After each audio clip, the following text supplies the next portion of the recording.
Haleluya, Shalom. Selamat datang bagi jemaat yang beribadah secara onsite maupun secara online. Selamat hari Minggu, selamat beribadah. Dan kami mengucapkan Tuhan Yesus memberkati buat kita semua. Dan hari ini kita mau datang dengan penuh sukacita. Hari ini kita mau datang dengan penuh kemenangan karena Tuhan Yesus baik buat kita. Amin. Haleluya, haleluya. Saya undang jemaat untuk bersatu sejenak, ambil waktu. Kita mengucapkan syukur kita. Haleluya, terima kasih Tuhan, Engkau baik. Engkau selalu baik buat kami Tuhan. Haleluya, haleluya. Haleluya, segala pujian kemuliaan hanya bagi-Mu. Haleluya, haleluya. Terima kasih Bapa yang baik. Penyertaan-Mu begitu sempurna buat kami Tuhan. Haleluya. Kasih-Mu yang senantiasa mengalir buat kehidupan kami Tuhan. Terima kasih Roh Kudus. Haleluya, haleluya. Terima kasih. Haleluya. Terima kasih Bapa, pagi hari ini kami boleh berkumpul Tuhan, umat-umat-Mu Tuhan, baik yang beribadah secara onsite maupun secara online Tuhan. Terima kasih Tuhan untuk kemurahan-Mu Tuhan, atas perkenanan-Mu kami boleh ada pada pagi hari ini Tuhan. Semua karena kebaikan-Mu Tuhan, semua karena kemurahan-Mu kami boleh berdiri Tuhan pagi hari ini Tuhan. Kami menaikkan syukur kami Tuhan kepada-Mu Tuhan. Kami juga mau berdoa Tuhan untuk ibadah kami pada pagi hari ini Tuhan. Kiranya Tuhan Roh Kudus-Mu Tuhan yang ambil alih ibadah kami pagi hari ini. Biar Roh Kudus-Mu mengurapi setiap kami yang hadir, baik pelayan-Mu Tuhan maupun jemaat-jemaat-Mu Tuhan, baik yang sudah ada di tempat ini maupun yang sedang dalam perjalanan Tuhan. Kiranya Tuhan Kau memberkati setiap kami Tuhan. Karena kami rindukan kuasa-Mu, karena kami rindukan hadirat-Mu mengalir di tengah-tengah kami Tuhan. Terima kasih Bapa yang baik, terima kasih. Kami siap Tuhan Yesus memuji memuliakan nama-Mu Tuhan. Karena Engkau Raja kami yang bertahta, Engkau Allah kami yang hidup Tuhan. Haleluya. Terima kasih Tuhan, hanya di dalam nama Tuhan Yesus Kristus kami berdoa dan kami mengucap syukur. Haleluya. Amin. Haleluya. Haleluya. Saya undang untuk bangkit berdiri bersama-sama. Kita mau memuji Tuhan, kita mau memuliakan Tuhan. Haleluya. Terima kasih Tuhan. Haleluya. Amin. Katakan kami berkumpul. Kami berkumpul memuji-Mu, menyembah-Mu yang kudus. Kami berkumpul memuji-Mu, menyembah-Mu yang kudus. Pujilah, pujilah Bapa, pujilah Anak, pujilah Roh Kudus, Ketiga Esa. Pujilah Bapa, pujilah Anak, pujilah Roh Kudus, Ketiga Esa. Kita bersama dalam hadirat Tuhan. Haleluya. Kami berkumpul. Kami berkumpul memuji-Mu, menyembah-Mu yang kudus. Kami berkumpul memuji-Mu, menyembah-Mu yang kudus. Pujilah Bapa, pujilah Anak, pujilah Roh Kudus, Ketiga Esa. Pujilah Bapa, pujilah Anak, pujilah Roh Kudus.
bersama-sama. 1, 2, 3. Haleluya, haleluya, haleluya.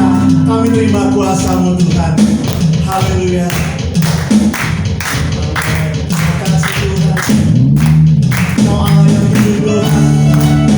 Kau Allah yang berkuasa. Haleluya.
Terima kasih ya Roh Kudus, haleluya.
Tuhan.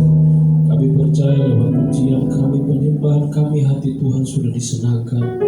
Dan saatnya Tuhan kami rindu kebenaran datang kepada kami untuk memberitakan apa yang menjadi isi hati Tuhan dalam hidup kami.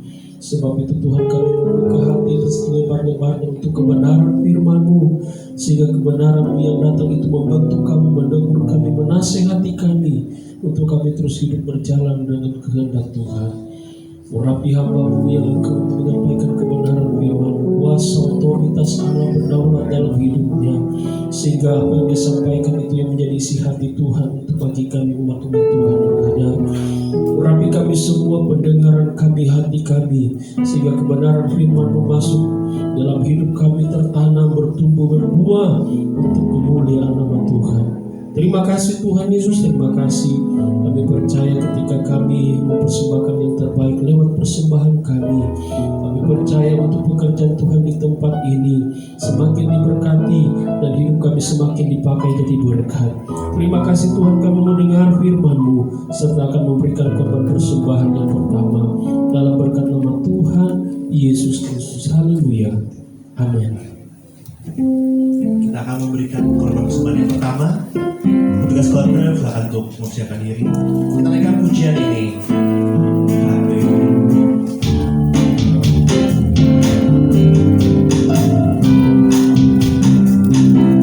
Aku ingin selalu berada di hadirat-Mu. Aku ingin selalu. Aku ingin selalu berlindung dalam naungan-Mu. Di bawah tepat sayap-Mu, Kau bawaku terbang tinggi, melintasi langit biru, bagaikan Raja Wali, bagai Raja Wali, bagai Raja Wali, melintasi gunung tinggi, bagai Raja Wali, melintasi badai hidup. Di bawah tepat sayap-Mu, Kau bawaku terbang tinggi, melintasi langit biru, bagaikan Raja Wali, bagai Raja Wali, Raja Wali, melintasi gunung tinggi, Raja Wali, melintasi badai hidup.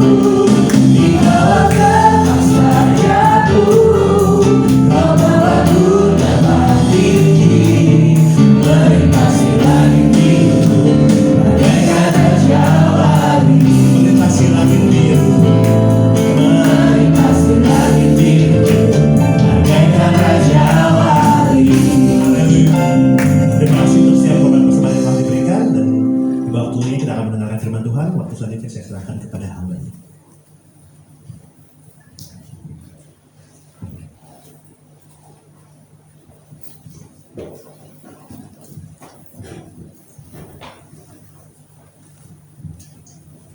Haleluya.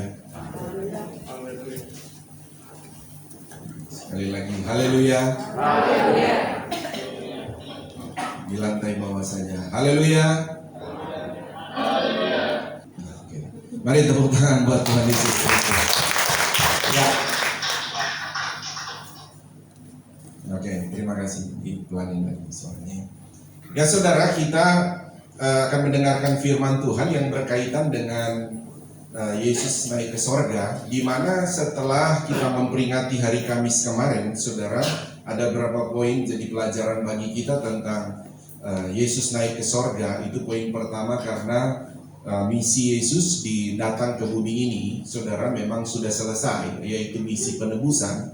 Dan juga saudara, yang kedua adalah Yesus kembali ke sorga. Itu alasan yang kedua adalah karena Yesus itu pergi untuk menyediakan tempat buat kita, kan begitu saudara. Itu secara teksnya ada di dalam Yohanes pasal 14. Nah saudara, sekarang kita akan masuk, saudara, akan belajar sekarang bagaimana Yesus, alasan ketiga supaya Yesus naik ke sorga, supaya dia berkata, penghibur atau Roh Kudus itu turun tinggal dalam hidup kita. Nah, ini akan menjadi poin pembahasan kita tentang Roh Kudus pada minggu hari ini, ya. Nah, kita kan ada doa 10 malam dari semenjak hari Jumat, saudara, nanti selesai hari Minggu. Jadi kita memang ada tradisi rohani tentunya, ya, tradisi rohani yang kita jalankan semenjak Yesus naik ke sorga. Dia berkata, kamu jangan dulu pulang ke Galilea atau ke rumah kamu. Ini para murid dan orang percaya yang disuruh tinggal dulu di Yerusalem. Jadi di Yerusalem itu ada salah satu rumah daripada pengikut Yesus itu, saudara, jadi rumahnya 2 lantai. Makanya kita sebut kadang-kala dibilangnya loteng Yerusalem. Jadi mereka ada di lantai 2 itu berkumpul. Nah, saya pernah katakan kalau saudara pergi ke Israel, ada ikut tur rohani, pasti dibawa ke loteng Yerusalem. Ya, nanti akan lihat orang-orang yang berdoa di sana banyak, karena kan banyak itu kelompok-kelompok tur, ya, sudah dibagi-bagi tempatnya. Ya, di sana juga orang kalau berdoa di sana itu mereka mengalami karya-karya Roh Kudus, ya. Sebetulnya bukan hanya karena ada di sana, tetapi karena kerinduan seseorang itu akan Roh Kudus. Nah, mari kita baca dulu teks Alkitab, baru saya akan menjelaskan. Kita akan bicara pagi hari ini tentang pribadi Roh Kudus, saudara, dan kita akan bicara juga Roh Kudus, pribadi Roh Kudus kaitannya dengan apa, karunia-karunianya, kaitannya dengan kuasanya, dan kita akan bicara juga tentang Roh Kudus dan fungsi-fungsinya di dalam hidup orang percaya. Namun pada poin pertama ini kita akan bahas dulu tentang pribadi Roh Kudus. Mari kita bangkit berdiri, lantai di bawah juga bangkit berdiri. Kita membaca teks Alkitab dalam Yohanes pasal 16, ayat yang ke-7 kita mulai membaca di sana. Ayat yang ke-7 sampai yang ke-13.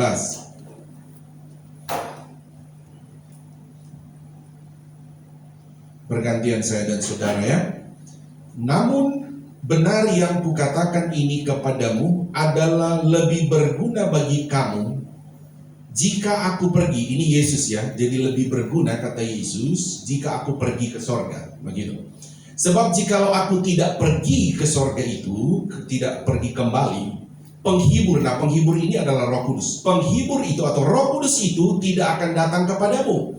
Tetapi jikalau aku pergi ke sorga, aku akan mengutus dia, yaitu Roh Kudus, kepadamu.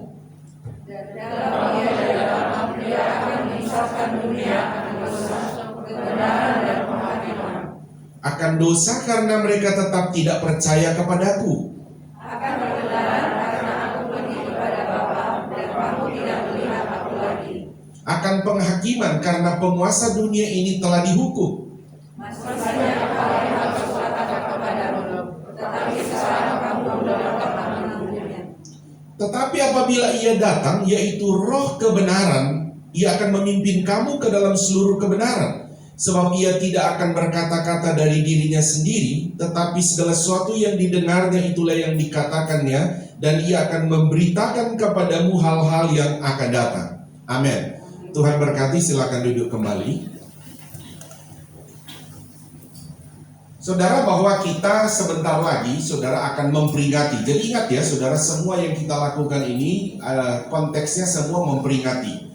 Memperingati di mana sekarang kita dalam konteks memperingati tentang, saya bilang tadi, murid-murid itu atau orang percaya berkumpul di Yerusalem. Jadi selama 10 hari itu mereka berdoa di Yerusalem, yang dimana disuruh tunggu oleh Tuhan mengenai janji itu tentang Roh Kudus akan turun. Nah, saudara, nanti kan kita akan peringati hari ke-50 itu Pentakosta. Nanti kita akan bahas nanti di hari Minggu nanti, ya, tentang hari Pentakosta itu. Nah, saya akan fokuskan saudara dulu kepada Roh Kudus. Siapa Roh Kudus ini, saudara? Roh Kudus ini adalah pribadi. Saya katakan adalah pribadi Allah. Nah, kita tahu bahwa, saudara, saya sudah ulang-ulang ajarkan bahwa Allah itu tunggal, Allah itu satu, dan Allah itu punya pribadi. Begitu, saudara. Allah itu punya pribadi, dan pribadinya ada 3, bukan 3 Allah. Allah itu satu, tapi ada 3 pribadi. Nah, saudara baca tadi di sini, ada di sana berkata, Yesus berkata, aku mengutus penghibur itu, yaitu Roh kebenaran, itu Roh Kudus. Baru dia berkata juga tentang Bapa, ya. Dia berkata tentang Bapa ayat yang ke-10, akan kebenaran karena aku pergi kepada Bapa. Ada pribadi Bapa lagi. baru ada pribadi Yesus. Nah, di ayat-ayat yang kita baca ini, saudara, kita boleh menemukan ada 3 pribadi di sana. Tentu saudara yang selalu Tuhan, bahwa bagaimana kita mengenal Allah itu, saudara, ada 3 pribadi, karena memang Allah sendiri yang memberitahu. Saudara tidak boleh bangun konsep begini, saya mau Allah itu satu, tetapi juga harus Allah pribadi. Tidak boleh dengan begitu.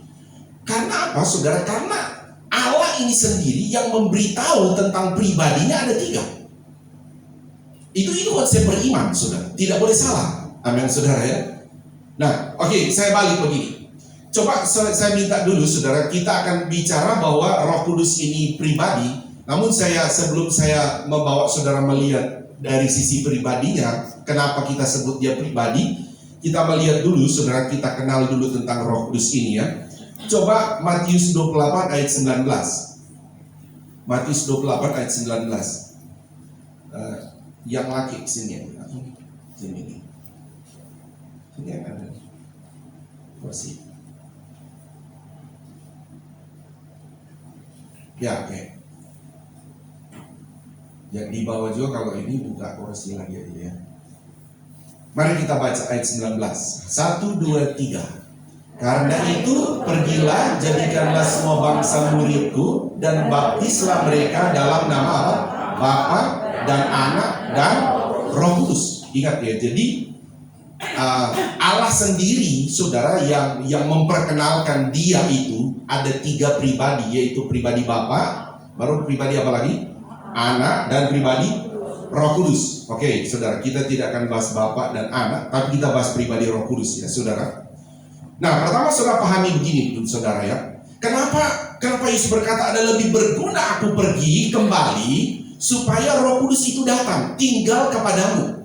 Karena begini, konsep dalam Alkitab Perjanjian Lama, Allah itu, Roh itu, ya, mereka itu tinggal, saudara, tahu hanya di tempat tertentu saja.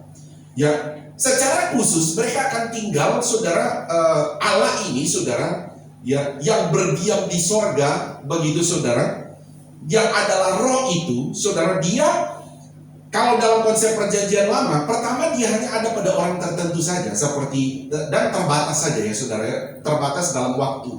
Ya, contoh dia bisa ada kepada Daud, kepada Musa, kepada Raja, itu hanya dalam kurun waktu tertentu saja. Dan secara khusus dia berdiam diri khusus itu ada dalam namanya pertama tabernakel itu. Kalau waktu Musa keluar dari Gunung Sinai dan mereka itu membuat penyembahan itu cuma pakai tabernakel itu, saudara, itu pakai kain saja. Itu tempat ibadah karena berpindah-pindah, itu disebut kemah tabernakel, saudara. Jadi setelah mereka ada di satu tempat, Tuhan suruh berjalan, bongkar lagi itu tempat ibadah. Nah, di situ ada namanya tabut Allah, yang isinya adalah 10 hukum Taurat dan tongkat Musa itu, saudara. Tongkat Harun itu. Jadi di dalam ada ruangan, mereka kalau bikin ruangan kalau seperti ini dibagi 2 begini. Nah, itu ruang ruang suci, di sini ruang maha suci, bisa begitu. Baru di luar ruko itu ada halaman, jadi ada 3 bagian. Nah, di sini ini cuma boleh ada tabut Allah yang isi tongkat Harun dan 10 hukum Taurat itu, saudara. Yang saudara di sana nggak boleh masuk sini. Yang boleh masuk sini cuma boleh imam besar. Ya begitu. Jadi imam besar saja yang boleh. Karena kalau sembarang orang masuk sini dia pasti mati. Itu zaman dulu. Karena apa? Karena Allah berdiam di sini. Ya, itu bagi konsep Perjanjian Lama dalam orang Israel. Nah, saudara, tetapi berbeda, saudara, berbeda ketika Yesus datang menjalankan misi yang saya sudah jelaskan, misi penebusan. Itu berubah, saudara. Bahkan ketika kan orang Israel sudah ada masuk ke tanah Kanaan, kan bait Allah itu bukan lagi kemah, tetapi dibangun dengan megah, dibangun dengan bangunan yang megah sekali, saudara, bahkan dilapisi dengan emas-emas, sehingga bangunan itu dibangun mulai Allah berfirman kepada Daud, tapi Daud tidak membangunnya, tetapi Salomo anaknya bangun. Mulai dari Salomo sampai pada tahun 70 sebelum Yesus itu mati, dia berkata begini, rombak bait Allah ini dan aku akan membangunnya dalam waktu 3 hari. Yesus sudah berbicara bahwa bait Allah ini akan runtuh, ya, yang megah, yang dikagumi oleh seluruh dunia. Dan ya, bait Allah itu lokasinya, saudara, kalau sudah pergi sekarang Ya lokasinya sekarang itu sudah di atasnya sudah ada masjid, sudah ditutup. Jadi orang Israel kalau berdoa di bawah, ya makanya itu terus terjadi peperangan di sana karena orang Israel tuh pengen ambil lagi itu lokasi itu. Jadi sudah ada masjid dan apa itu yang satu itu yang bilang kubah emas, satu juga ada Masjid Al-Aqsa ya. Nah oke, sampai di situ saja. Makanya saudara satu waktu Tuhan izinkan ke sana sudah, oh ini toh yang dulu bait Allah begitu ya. Nah itu bait Allah itu saudara sudah megah itu, di situ juga ditaruh itu tabut Allah. Tetapi saya singkat begini saudara, Allah berdiam di sana, tetapi setelah saudara Yesus itu disalib dan naik ke surga, dan tidak lama itu bait Allah hancur, firman Allah berkata, Allah tidak lagi berdiam di dalam bangunan bait Allah, tetapi 1 Korintus pasal 3 dalam ayat 16, kalau tidak salah ayat 16, coba kita lihat dulu. 1 Korintus 3 ayat 16, kita fokus pada pribadi Roh Kudusnya. Nah ini terjadi perubahan saudara. Ingat ya saya bilang tadi, Roh Kudus atau dulu tinggal di dalam kemah, setelah kemah itu berubah jadi bangunan yang megah, dia tetap tinggal di dalam bait Allah juga. Tetapi ketika Yesus naik ke sorga, yang dia bilang Roh Kudus akan turun, perhatikan dia tinggal di mana sekarang. Saudara baca, dia tinggal di mana? Mari baca dulu ayatnya. Di lantai bawah juga ikut baca ya, sama-sama. 1, 2, 3. Tidak tahukah kamu bahwa kamu adalah apa? Bait Allah, dan bahwa Roh Allah diam di dalam. Haleluya saudara. Terjadi perubahan. Padahal saudara, tempat yang saya bilang Roh Allah berdiam, itu sucinya luar biasa, tidak boleh kotor, bersihnya luar biasa saudara.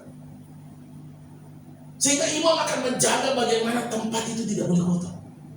Tapi coba saudara perhatikan, sekarang dia tinggal di manusia. Tuh, kalau kita bicara bersih kotor, manusia kira-kira dengan Allah yang suci, Roh yang suci, saudara, kalau itu ukuran kita, saya dan saudara sendiri mungkin saudara akan berkata Roh Kudus jangan tinggal. Jangan tinggal. Karena kita sadar kita juga tidak suci. Iya kan saudara? Tetapi kan saudara, saya bilang tadi, misi dari Yesus sudah selesai itu adalah menebus kita dari kekotoran dosa itu. Sehingga saudara dan saya pun, sekalipun saudara bilang, aduh saya ini kotor nih, gimana Roh Kudus mau tinggal pada saya? Itu pun tidak akan membuat Roh Kudus tidak tinggal, karena saudara bahwa karena darah Yesus itu. Amin saudara. Makanya kita itu layak, kita itu suci, kita itu dibenarkan karena misi penebusan Yesus itu. Dan kata kitab Ibrani itu berdaulat bukan hanya sementara bagi orang yang percaya, tetapi penebusan darah Yesus menyucikan kita berdaulat selama-lamanya.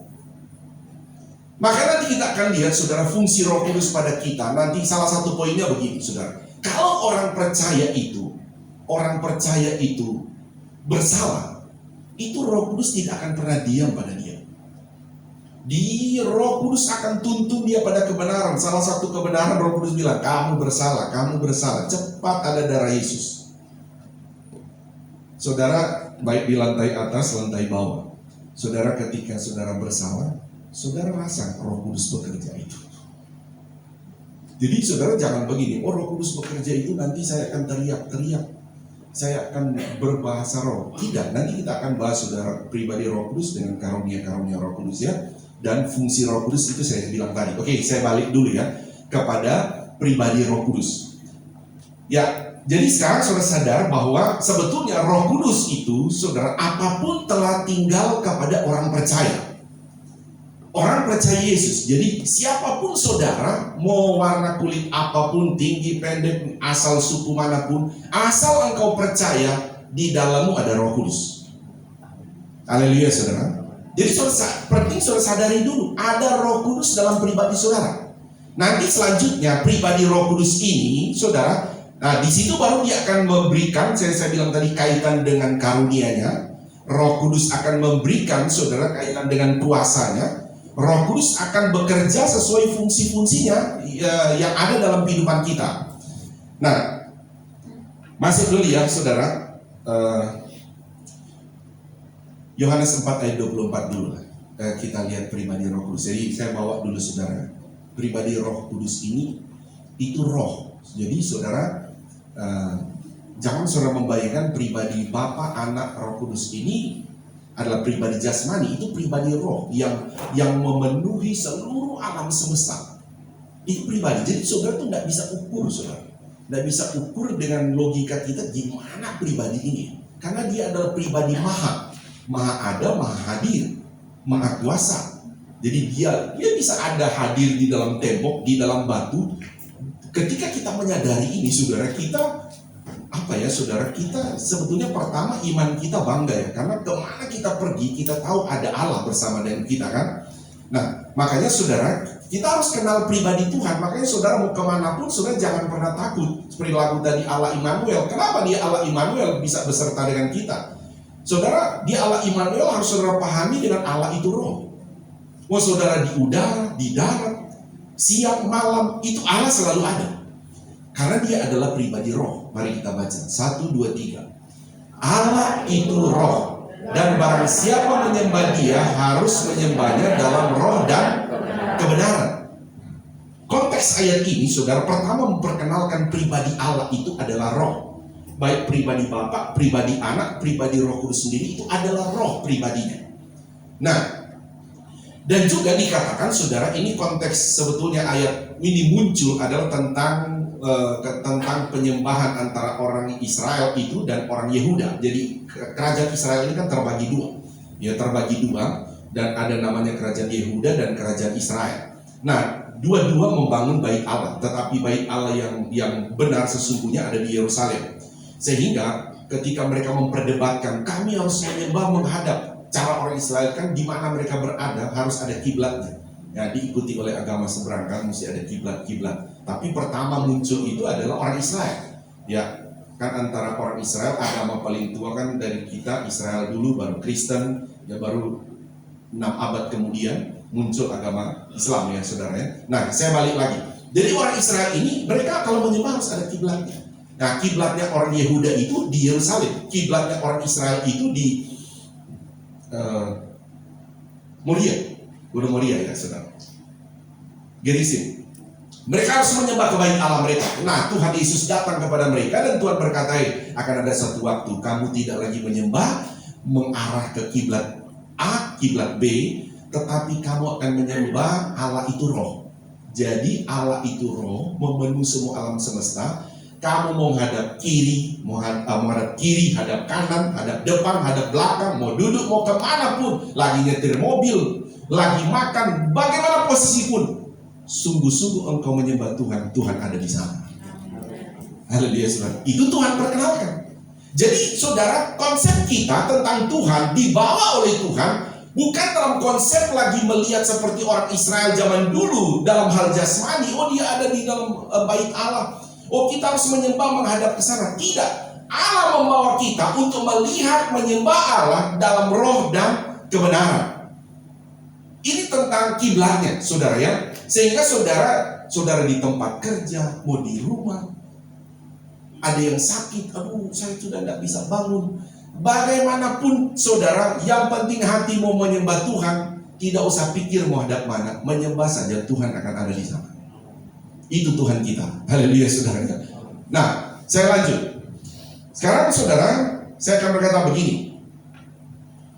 Allah itu roh ya, saudara pahami dulu ya, Allah itu roh. Hanya saja saya bilang lalu kan di 3 pribadi ini, pribadi Bapa, Anak, Roh Kudus itu roh. Hanya pribadi Yesus yang ketambahan natur manusia. Pribadi Bapa tidak pernah, pribadi Roh Kudus tidak pernah. Hanya pribadi Yesus, karena dalam satu misi untuk menebus dosa. Nah begitu, itu saja. Tapi kita akan bahas Roh Kudus. Roh Kudus disebut pribadi, kita lihat saudara ya. Kita lihat dia disebut pribadi karena coba kita lompat ke Efesus 4 ayat 30. Efesus 4 ayat 30. Mari kita baca ayat ini. 1, lantai bawah ikut membaca juga. 2, 3. Dan janganlah kamu mendukakan Roh Kudus Allah yang telah memeterai kamu menjelang hari penyelamatan. Jadi Roh Kudus itu pribadi, dia adalah pribadi Allah. Bisa paham ya saudara? Sama dengan anak saya jelaskan. Anak itu juga pribadi, tapi dia itu Allah. Seperti Bapak. Bapak juga itu pribadi, tapi dia itu Allah. Tapi jangan lupa ya, kalau menulis Bapa, Anak, Roh Kudus, di sebelah sininya hanya boleh tulis satu Allah. Tidak boleh Bapa Allah, Anak itu Allah, Roh Kudus itu Allah. Jadi ada 3 Allah. Tidak boleh begitu. Tulisnya satu saja. Begitu. Di sebelah sini Allah, 3 pribadi di sini. Makanya kita mengenal konsepnya konsep Tritunggal. Itu pemahaman kita menurut informasi Alkitab. Karena cara beriman kan harus beriman bukan imajinasi kita. Beriman harus apa kata Alkitab. Ya, begitu. Kita balik lagi, saudara. Kenapa Roh Kudus ini disebut pribadi, saudara? Karena dikatakan bahwa dia itu, saudara, memiliki perasaan. Perasaan apa di sini, saudara? Janganlah kamu mendukakan Roh Kudus. Jadi Roh Kudus bisa didukakan. Jadi dia berduka itu bukan akibat karena dosa, bukan, saudara. Karena dia pribadi. Pribadi itu bisa merasakan. Nah, ini ciri-ciri pribadi, saudara. Sehingga kita lihat, oh, Roh Kudus itu pribadi. Dia bisa rasakan, saudara dan saya sedih, dia bisa rasa sedih. Dia bisa mengalami kekecewaan. Kalau seandainya begini, saudara, kita disuruh oleh Roh Kudus, kamu lakukan firman-Nya. Terus kita tidak lakukan, dia sedih. Kamu ibadah ya, nanti minggu ibadah ya, nanti doa ya. Terus kita tidak lakukan, dia sedih. Nah, karena ini akan menyangkut kenapa sedih, saudara, karena nanti saya akan jelaskan lebih dalam dari Roh Kudus kaitan dengan fungsi-fungsinya. Sekarang saya masih perkenalkan tentang Roh Kudus adalah pribadi. Kenapa? Karena dia merasakan, dia punya perasaan.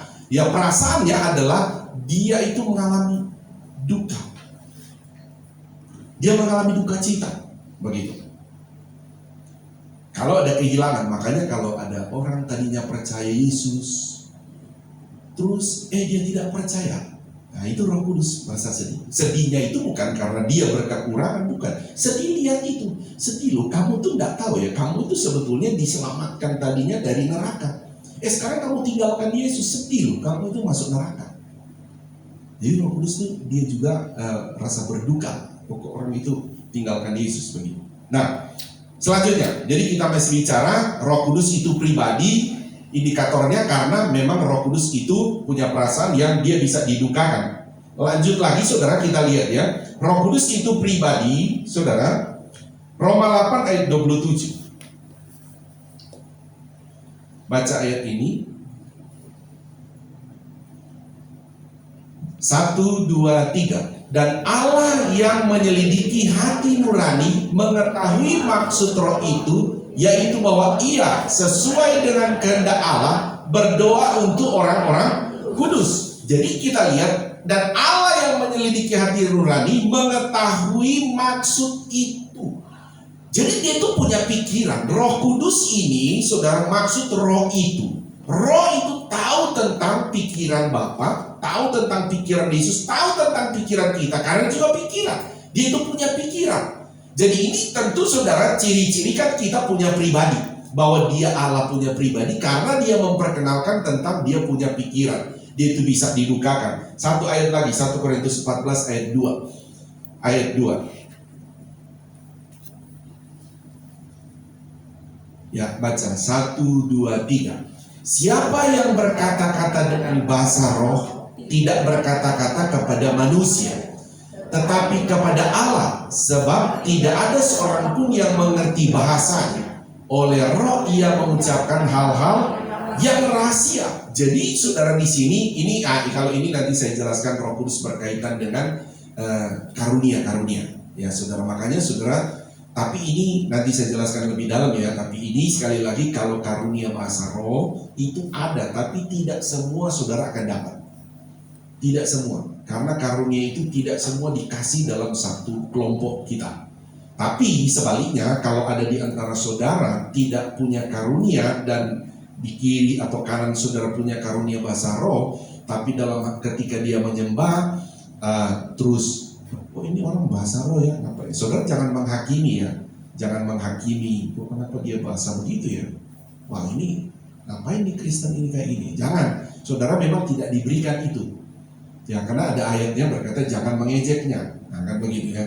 Karena memang itu pemberian daripada Roh Kudus. Tentu kalau Roh Kudus beri dia punya tujuan khusus. Oke, saya tidak bahas dulu itu ya. Sekali lagi, masih lihat pribadi Roh Kudus, saudara, Galatia 5 ayat 25, di mana dia itu punya kehendak. Jadi pribadi itu punya kehendak, punya kemauan. Ya, mari kita baca 1, 2, 3. Jikalau kita hidup oleh Roh, baiklah hidup kita juga dipimpin oleh Roh. 1 Korintus 12 ayat 11 dulu. 11 ayat 12. 12 ayat 11. 1 Korintus 12 ayat 11. Saya tidak banyak jelaskan. Pokoknya saya baca-baca ayat dulu ya. Karena ini masih memperkenalkan tentang pribadi Roh Kudus ya. 1, 2, 3. Tetapi semuanya ini dikerjakan oleh Roh yang satu dan yang sama, yang memberikan karunia kepada tiap-tiap orang secara khusus seperti yang dikehendakinya. Jadi Roh Kudus sendiri punya keinginan, punya kemauan atau punya kehendak. Jadi dia punya kehendak sendiri. Karena pribadi itu punya kehendak, saudara. Ya, oke, lanjut lagi. Nah, ini saudara, Kisah 5 ayat 3. Nah, Roh Kudus itu kenapa kita bisa mengenal dia adalah satu pribadi, saudara? Karena dia itu bisa didustai, kayak gitu. Mari baca 1, 2, 3. Tetapi Petrus berkata, Ananias, mengapa hatimu dikuasai iblis sehingga engkau mendustai Roh Kudus dan menahan sebagian dari hasil penjualan tanah itu? Jadi, saudara, Roh Kudus itu tetap bisa didustai. Tetapi, saudara, Roh Kudus bukan berarti, oh saya dustai Roh Kudus, dia tidak tahu. Itu bukan begitu, saudara. Ya, Roh Kudus itu orang bisa mendustai. Ya, ini kan konteksnya di mana, saudara, bahwa Ananias dan Safira, mereka kan tadinya mau jual tanahnya, lagi kesulitan uang, terus tidak bisa kejual, terus mereka bernasar kan kepada Petrus. Mereka bernasar kepada Roh Kudus. Roh Kudus, pokoknya kalau tanah kami kejual, ya kami akan bawa persembahan ke dalam rumah Tuhan. Nah gitu, jadi bernasarlah mereka. Ternyata kejual tanahnya begitu. Kejual tanahnya dalam pertolongan Roh Kudus. Nah, setelah itu Ananias dan Safira kan ngomong suami istri ini. Wah, ternyata tanah kita pikir nih cuma mau laku 5 juta nih, tapi ternyata lakunya 50 juta. Besar juga duit kita ini ya gitu ya. Wah, kalau kita mau bawa ke gereja, apalagi bawa persepuluhannya, pendetanya jadi kaya nih ya gitu. Udahlah kita bohongin aja pendetanya si Petrus ya. Bohongin aja dia. Padahal dia membohongi bukan Petrusnya tapi Roh Kudus. Kan begitu. Datanglah mereka kepada Petrus ya, saudara, datang di sana, terus Petrus bilang begini, Petrus itu dikuasai oleh Roh Kudus. Ananias begitu. Betul tidak kamu jual tanah sendiri? Oh benar, harganya cuma 5 juta. Oh ya sudah. Betul tidak? Betul cuma 5 juta. Ya sudah, kalau begitu silakan keluar. Kamu mendustai Roh Kudus. Wah, Roh Kudus bilang kamu mendustai Roh Kudus. Padahal Roh Kudus itu tahu lakunya 50 juta. Begitu dia keluar, begitu dia mau keluar, langsung rebah dia. Ananias mati. Itu konteks ayatnya. Muncul lagi istrinya, ditanya lagi sama Petrus, sama istrinya, Ananias, betul tidak lakunya tanah cuma 5 juta begitu? Betul begitu. Jadi mereka sudah kompromi suami istri ya. Sekali lagi saya tanya, betul tidak? Betul begitu. Si Safira kan tidak tahu bahwa suaminya sudah mati gitu. Setelah itu ya sudah, kamu pergi saja. Sama dengan suamimu, kamu juga mati karena mendustai Roh Kudus. Jadi setelah Ananias keluar, dia mati begitu, saudara. Langsung malah pengen dapatnya 50 juta, tetapi malah mengalami kematian. Oke, saya balik. Ini intinya bahwa Roh Kudus itu nggak bisa, saudara, nggak bisa didustai oleh siapapun. Tetapi ketika peristiwa Ananias dan Safira berdusta kepada Roh Kudus, ya Roh Kudus itu sedih, saudara. Dia tahu, saudara, karena dia punya pribadi, ya. Jadi pribadi Roh Kudus ini bukan cuma seperti angin begitu, saudara. Orang pikir itu angin, dia ada tapi tidak kelihatan, saudara. Tetapi dia ada pribadi, dia itu bisa bicara, begitu, saudara. Roh Kudus bisa bicara dan lain sebagainya. Saya sudah bicara. Dia bisa bicara ya, saudara. Tetapi saya muncul satu ayat saja, Wahyu 2 ayat 7. Wahyu 2 ayat 7. Coba lihat Wahyu 2 ayat 7. Mari baca 1, 2, 3. Siapa bertelinga hendaklah ia mendengarkan apa yang dikatakan Roh kepada jemaat-jemaat. Jadi Roh Kudus bisa karena dia ada pribadi. Saudara, ini juga saudara ya, seharusnya saudara dan saya pasti mendengar, dan semua orang percaya pasti mendengar suara Roh Kudus. Suara Roh Kudus itu bukan bicara dari langit ya, hambaku, bukan begitu. Dia akan pakai saudara kata-kata kebenaran firman Allah.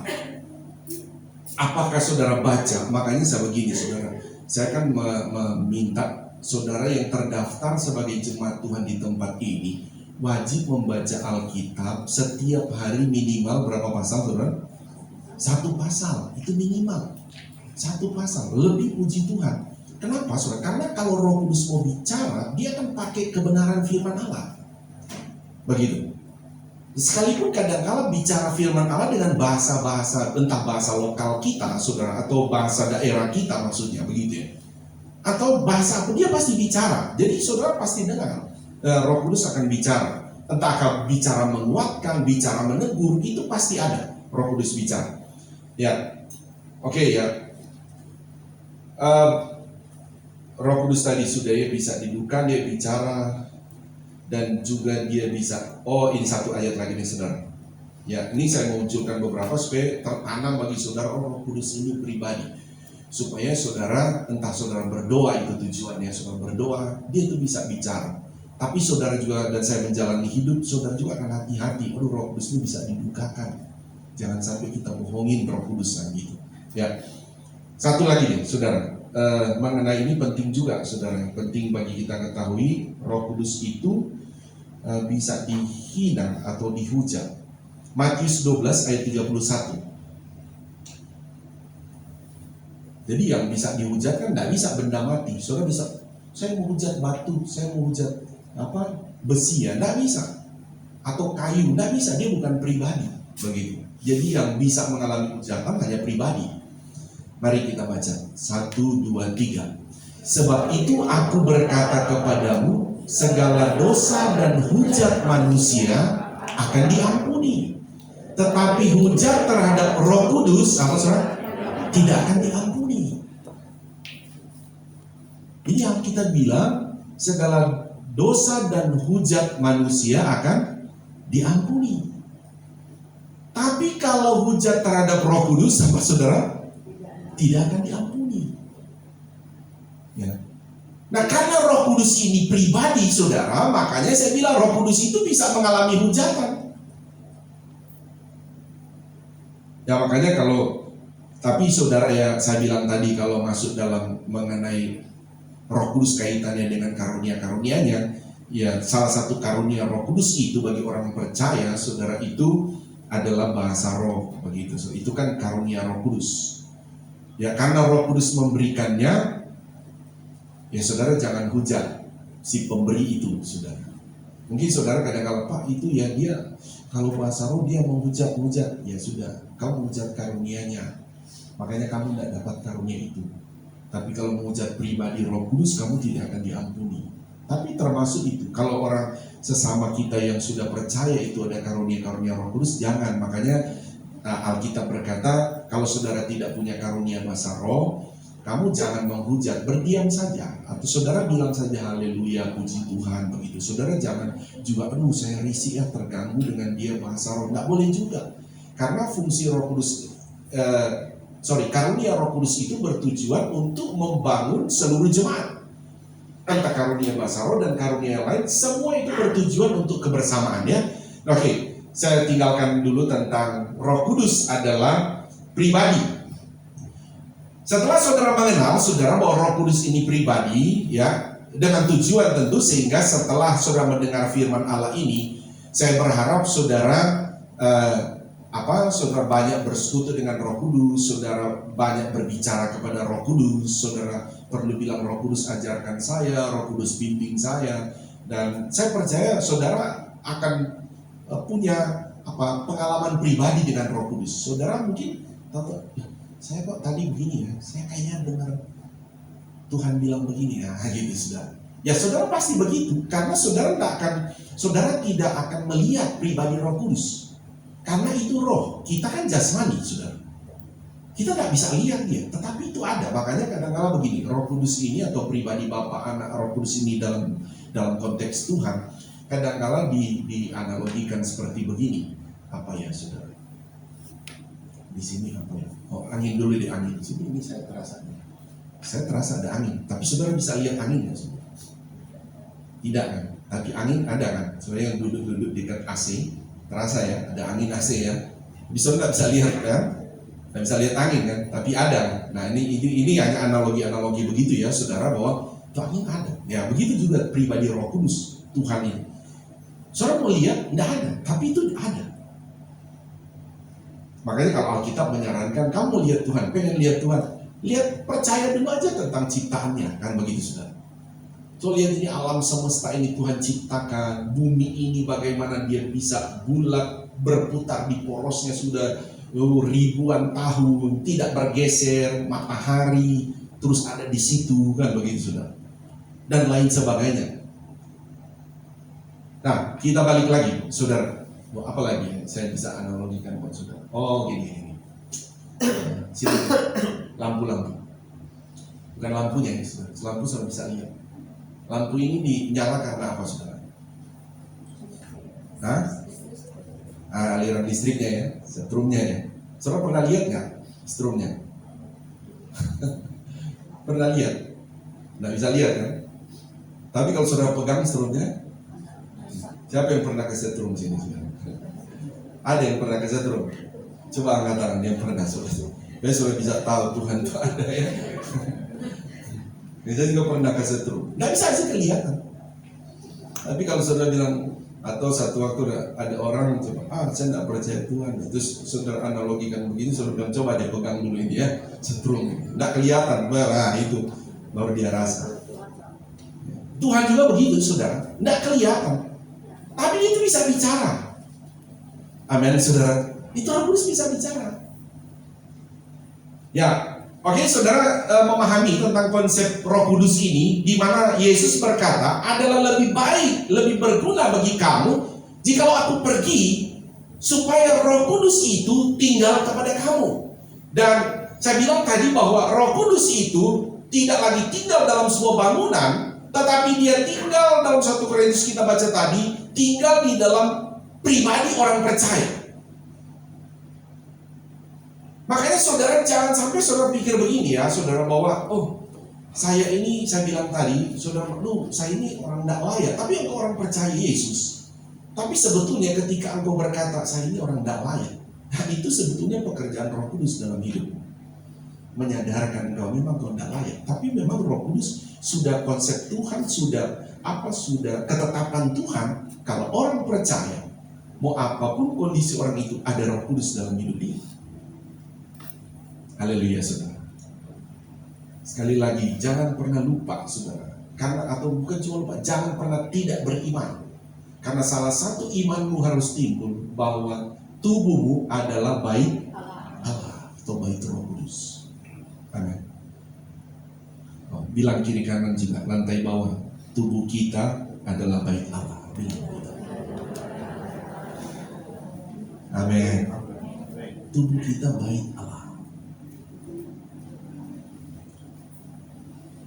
Saudara harus bangga loh ini. Bangga. Apapun keadaan saudara, mau keadaan berdosa atau tidak, tapi ini kebenaran Tuhan. Kalaupun engkau merasa berdosa, Roh Kudus akan tuntun engkau untuk bertobat, kan begitu.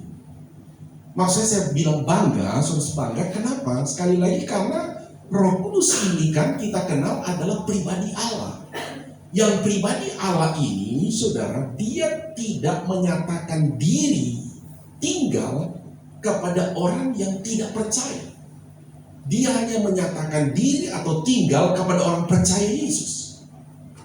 Kalau orang itu tidak percaya Yesus, sekalipun dia taat beragama, tapi kalau dia tidak percaya Yesus, tidak ada Roh Kudus dalam hidup dia. Haleluya saudara. Hanya kita yang percaya Yesus. Makanya hampir setiap kali saya khotbah selalu saya bilang, sekali Yesus, tetap Yesus. Karena tanpa Yesus tidak bakal ada Roh Kudus dalam hidup. Jangankan ada Roh Kudus, selamat aja tidak akan selamat.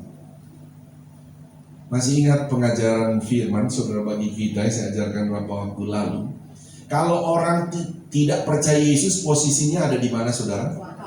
Sudah di neraka, saudara. Tinggal tunggu waktu hukum aja. Sama dengan orang sudah divonis. Siapa itu? Saudara, ada orang kamu sudah divonis mati. Tinggal tunggu waktu ditembak aja. Nah, gitu, saudara. Nah gitu. Itu orang belum percaya sudah begitu, saudara. Sudah, memang sudah divonis, sudah. Kamu neraka. Tinggal tunggu waktu dibakar aja. Nah gitu, saudara. Makanya kita ini diselamatkan oleh Tuhan dari mana, saudara? Neraka. Jadi kita berpindah di warga kerajaan sorga. Kita ini Alkitab bilang statusnya sudah warga kerajaan sorga. Tinggal tunggu waktu dipindahin. Haleluya, saudara. Sama dengan saudara itu sudah punya visa dan tiket ke Amerika. Tinggal tunggu waktu berangkat aja. Nah gitu, saudara. Seandainya keberangkatan saudara 2 tahun lagi, begitu saudara. Karena saudara kan dapat gratis. Kita punya selamat kan gratis kan, saudara. Tuhan kasih gratis. Terus ada seandainya Presiden Amerika kasih saudara visa dan tiket gratis. Si A nih, kamu berangkat tahun depan tanggal sekian. Nah, tinggal tunggu itu aja, saudara. Kita kan begitu kan, saudara. Cuma kita tidak tahu aja. Kita ini punya tiket, orang percaya ini untuk berangkat balik ke surga, kita tidak tahu kapan kan gitu, saudara. Tapi kita ini sudah punya semua, sudah punya visa, sudah punya tiket semua. Tinggal tanggal keberangkatan, tahu-tahu nanti tinggal Tuhan bilang tanggal sekarang kan begitu.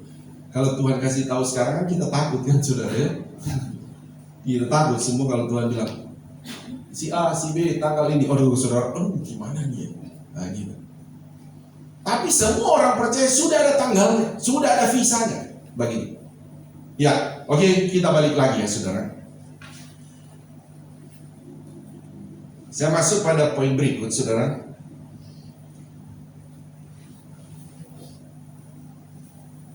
Kita lihat.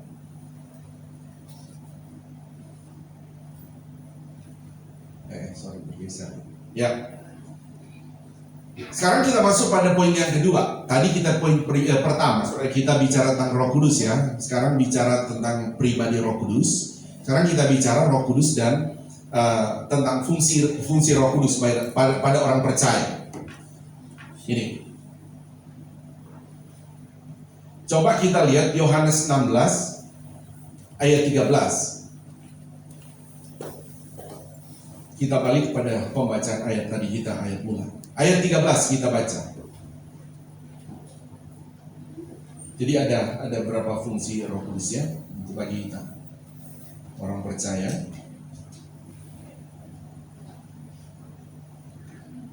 1, 2, 3. Tetapi apabila ia datang, yaitu Roh kebenaran, ia akan memimpin kamu ke dalam seluruh kebenaran. Sebab ia tidak akan berkata-kata dari dirinya sendiri, tetapi segala sesuatu yang didengarnya, itulah yang dikatakannya, dan ia akan memberitakan kepadamu hal-hal yang akan datang.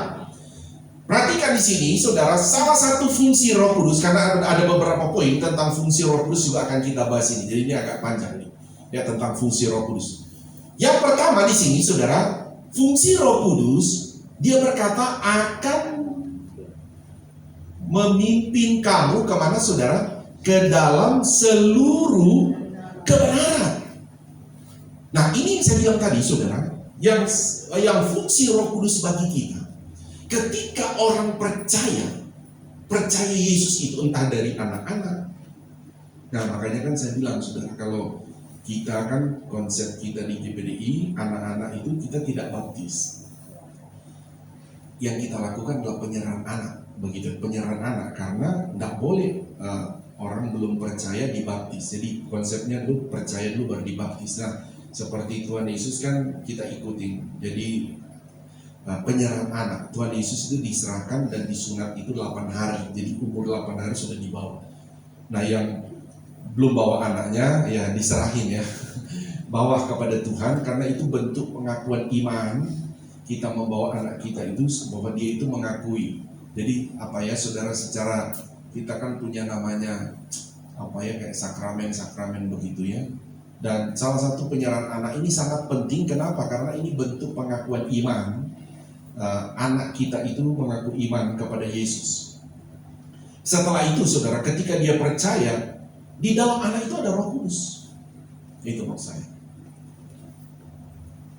Roh Kudus ini saudara akan menuntun siapapun dia, atau orang percaya, entah dia masih kecil, entah dia sudah dewasa, ya, entah dia suku dari manapun, asal percaya Yesus. Itu standarnya, pokoknya percaya Yesus, siapapun dia, Roh Kudus akan tinggal kepadanya. Nah, Roh Kudus tinggal kepada orang percaya ini. Fungsi daripada Roh Kudus adalah menuntun orang percaya ke dalam seluruh kebenaran. Karena orang percaya belum mengenal seluruh kebenaran. Pertama dia akan dia tuntun mengenal dulu, saudara. Baru dia akan tuntun untuk melakukan kebenaran. Haleluya, saudara ya. Jadi dia bawa kita, saudara, kenal dulu kebenaran. Ya, Tuhan Allah itu adalah kebenaran. Jadi Roh Kudus akan tuntun kita mengenal tentang Allah.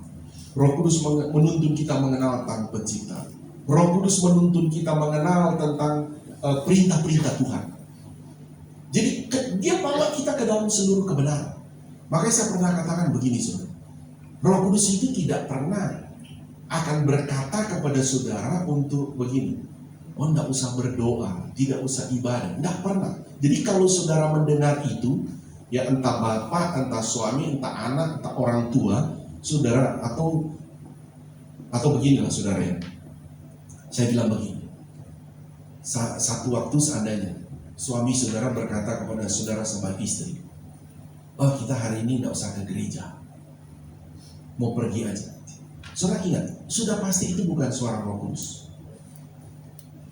Haleluya, saudara. Itu sudah pasti bukan suara Roh Kudus. Hati-hati saudara menyetujuinya. Kalaupun itu terjadi, minta ampun sama Roh Kudus. Roh Kudus, karena ini saya tahu ini bukan dari suaramu. Karena kalau engkau menuntun ke dalam seluruh kebenaran, bilang aja Roh Kudus, tapi ini suami saya takut dia marahin sama saya. Gitu. Tapi bilang sama Roh Kudus, supaya kalau Roh Kudus tegur, saya tidak menanggungnya. Gitu, saudara. Atau sebaliknya, si istri bilang, hari ini kita tidak usah ibadah. Saudara jangan mengamini, sekalipun itu terjadi, sudah pasti itu bukan dari Roh Kudus. Haleluya, saudara.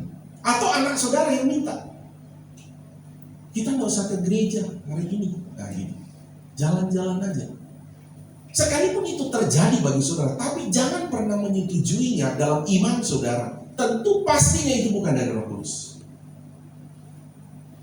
Karena Roh Kudus itu hanya menuntun orang percaya ke dalam seluruh kebenaran. Haleluya, saudara. Itu Roh Kudus, saudara. Oke, saudara, ada banyak poin yang akan saya bacakan tentang fungsi Roh Kudus bagi kita. Saya baru masuk dalam hal ini. Nanti saya akan munculkan ayat pendukung nanti ya, saudara.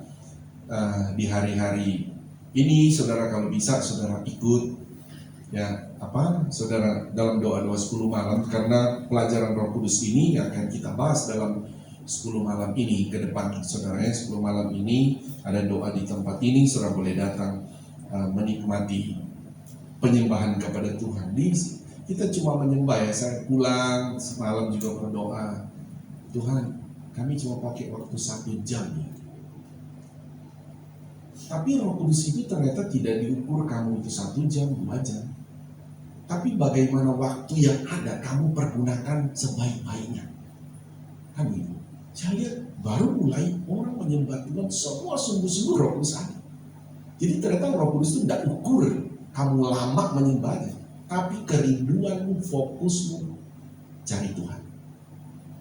Haleluya, saudara. Sehingga saya, ya pulang kan semalam saya kembali menyembah begitu. Oh itu tuh. Ya kayak begitu Roh Kudus bicara. Jadi menjelaskan begitu. Saya kan pikir apa cuma waktunya cuma pendek ya, takut bersalah juga saya memimpin saudara. Tapi ternyata Roh Kudus mengajarkan bukan waktu lamanya atau cepatnya, tapi orang-orang yang memang merindukan itu. Semua datang sehati untuk menyembah Tuhan, jadi semua mengalami Tuhan. Ya oke, saudara, saya masih akan membahas saudara berikut tentang fungsi Roh Kudus bagi orang percaya, dan ini tentu penting untuk saudara ketahui di mana kenapa Roh Kudus tinggal kepada saya, ngapain begitu saudara? Roh Kudus ada pada saya, ngapain kepada orang percaya? Dan tentu ada yang saudara harus pahami supaya saudara timbul iman di sana, ya, timbul iman. Karena semua pada dasarnya Alkitab bilang harus iman. Nah, bagaimana engkau timbul iman? Ya kalau kau mendengar. Bagaimana mendengar firman, ya? Bagaimana saudara akan berkomunikasi dengan Roh Kudus, atau saudara peka mendengar suara Roh Kudus, ya? Itu saudara tentu harus mengerti dari pelajaran firman Allah. Jadi sekali lagi Roh Kudus itu tidak berbicara seperti wah dari langit ya. Atau saudara bilang enak banget Pak Gembala ya kok dengar suara Roh Kudus ya. Saudara sebetulnya banyak kali dengar suara Roh Kudus. Iya saudara, banyak kali saudara dengar. Cuma saudara belum bisa membedakan, oh ini ternyata suara Roh Kudus. Oh saya pikir ini cuma suara hati. Saya tadi begini, saya melanggar firman tadi, tapi tahu-tahu saya rasa nggak enak. Tapi sebetulnya Roh Kudus menegur. Nah gitu loh saudara. Nah itu Roh Kudus ya. Nanti sekali lagi kita akan mendalam lagi belajar nanti ke depan dalam doa 10 malam kita. Tapi untuk malam tidak ada ya. Jadi kita sudah gabung di pagi ini karena kita ada acara donor darah sebentar ya, dan nanti besok malam lagi baru ada doa di tempat ini. Tuhan Yesus berkati. Mari kita bangkit berdiri. Jemaat Tuhan, mari bangkit berdiri. Haleluya. Mari kita mau berdoa. Kami bersyukur kepadamu Tuhan.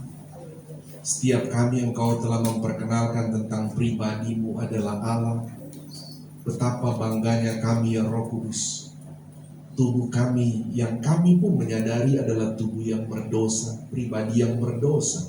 Tapi karena darah Yesus telah berdaulat bagi kami, sehingga apapun keadaan kami, Engkau tetap ada bagi kami. Bahkan Engkau mengasihi kami, bahkan Engkau menuntun kami ke dalam seluruh kebenaran-Mu ya Tuhan. Terima kasih Roh Kudus, kami bersyukur kepadamu ya Tuhan, buat pribadi-Mu yang ada bersama dengan kami. Sebab itu saat ini hamba-Mu berdoa kepadamu Tuhan, kepada kami seluruh jemaat yang ada di lantai atas, di lantai bawah. Doa hamba-Mu Roh Kudus, setiap pribadi kami, kalau ada pribadi yang sedang berbeban berat, mari Engkau Roh Kudus memberikan kelegaan dalam nama Yesus. Kalau ada pribadi yang sedang mengalami kekecewaan, mari Engkau beri dia penghiburan ya Roh Kudus dalam nama Yesus.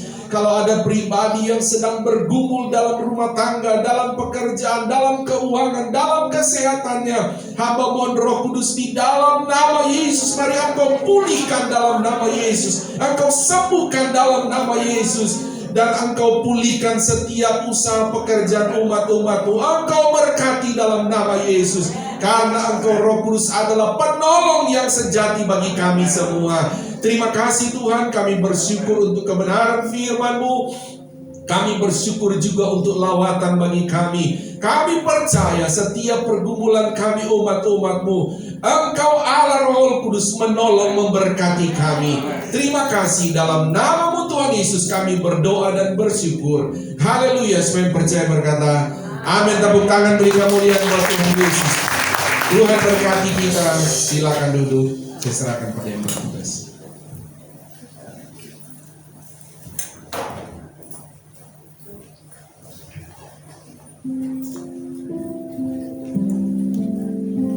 Puji Tuhan, kita telah diberkati oleh kebenaran firman Tuhan, dan tiba saatnya kita akan memberikan korban persembahan yang kedua. Petugas kelenter untuk mempersiapkan diri dan kita akan berdoa.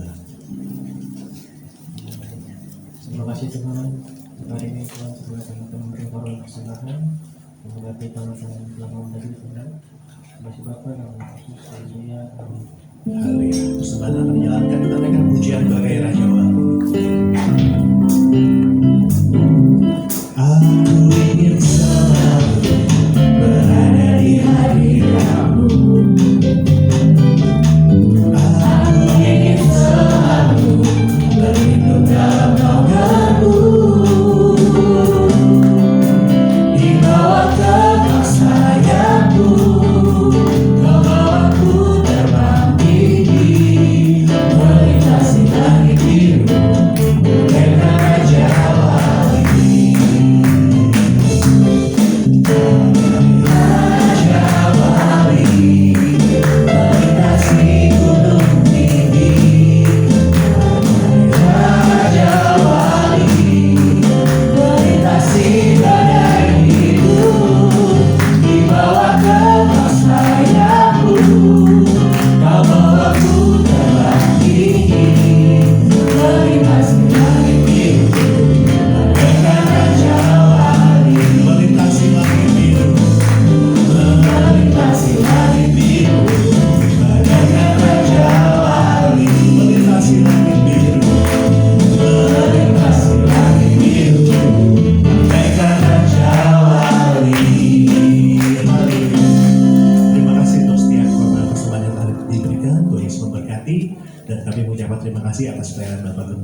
Tuhan Yesus memberkati pelayanan Bapak dan keluarga. Dan terima kasih atas setiap pelayan yang telah bertugas pada pagi hari ini, mulai dari tim Presiden Worship, tim multimedia, tim dokumentasi, asyaf, dan bahkan kita semua jemaat yang telah hadir. Kita telah sama-sama melayani Tuhan di tempat ini. Dan kita akan mendengarkan untuk pengumuman gereja kita, untuk kegiatan pengumuman gereja kita selama sebentar ke depan. Dan untuk jemaat yang mau mentransfer persembahan yang pertama untuk persembahan operasional dapat ditransfer ke rekening BCA 12814558872 atas nama Bapak Didi Chandra Dinata. Kemudian untuk yang persembahan kedua, yaitu untuk pembelian rumah kedua, dapat ditransfer ke rekening BCA digital 000937261639 dengan kode bank 501 atas nama Bapak Aditya Sumira. Kemudian bagi jemaat yang mau mentransfer persembahan persepuluhan dapat ditransfer ke rekening BCA 7400516574 atas nama Bapak Yanja Manorek, dan bagi jemaat yang sudah mentransfer dapat menghubungi Bapak atau Ibu Gumbalas untuk didoakan setelahnya. Untuk persembahan sekolah minggu dapat ditransfer ke rekening BCA 57254263370 atas nama Ibu Ida Agustin Supriyana. Kemudian untuk kegiatan minggu depan selama 1 minggu akan diadakan doa malam ya sepenuhnya. Jadi untuk Komsel dan WSP ditiadakan, YMB juga. Jadi kita ketemu di hari Sabtu untuk doa paginya jam 7 sampai jam 8 pagi. Kemudian ya ini dia semua kegiatan ibadah wadah digabung di doa 10 malam, yaitu kita telah mulai dari Senin tanggal 22 Mei sampai dengan Sabtu 27 Mei 2023 di gereja jam setengah 8 malam sampai jam setengah 9. Jadi mari jemaat kita ikuti doa 10 malam ini untuk kita sama-sama menikmati penyembahan. Ya, kemudian kita menyaksikan video atau dokumentasi kemarin peserta yang dibaptis. Puji Tuhan ada 4 jiwa yang telah dibaptis.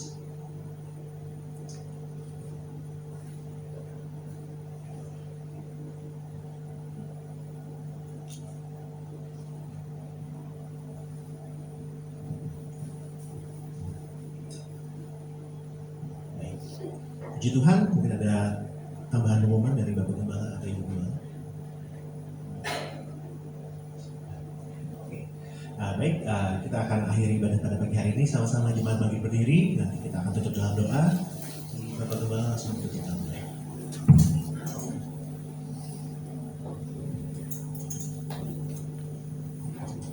Haleluya. Di akhir ibadah ini Tuhan, kami mengucap syukur kepadamu karena Engkau sungguh teramat sangat baik bagi kami. Terima kasih untuk firman yang kami sudah dengarkan Tuhan, dan biarlah Tuhan kami boleh menjadi pelaku-pelaku firman-Mu. Kami boleh mengenal Engkau lebih lagi. Dan saat ini Tuhan Yesus kami mohon kepadamu untuk bagaimana firman-Mu bahwa Engkau Roh Kudus selalu ada dalam kehidupan kami umat percaya.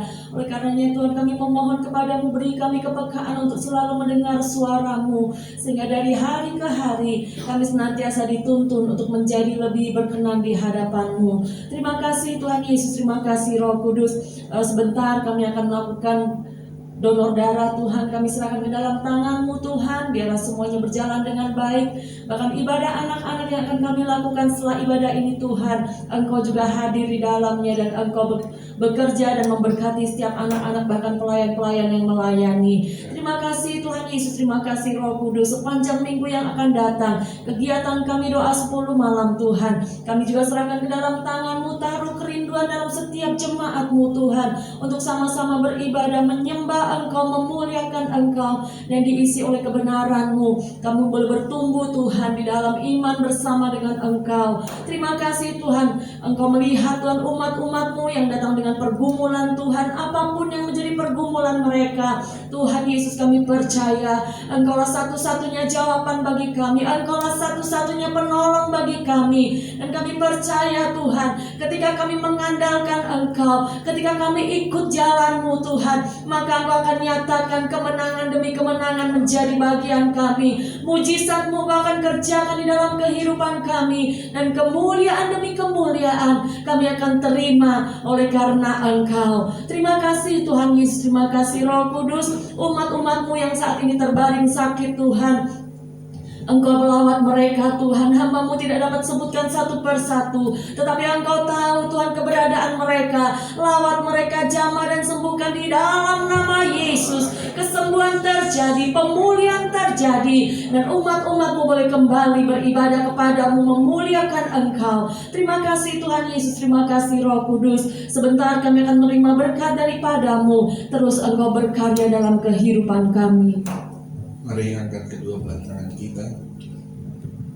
Haleluya Tuhan, ini kami anak-anak-Mu ya Bapa di sorga, mengangkat tangan kami kepadamu adalah terus pengakuan iman kami bahwa keselamatan hanya ada di dalam nama Tuhan Yesus Kristus. Engkau juga yang jadi sumber segala sumber berkat buat kami.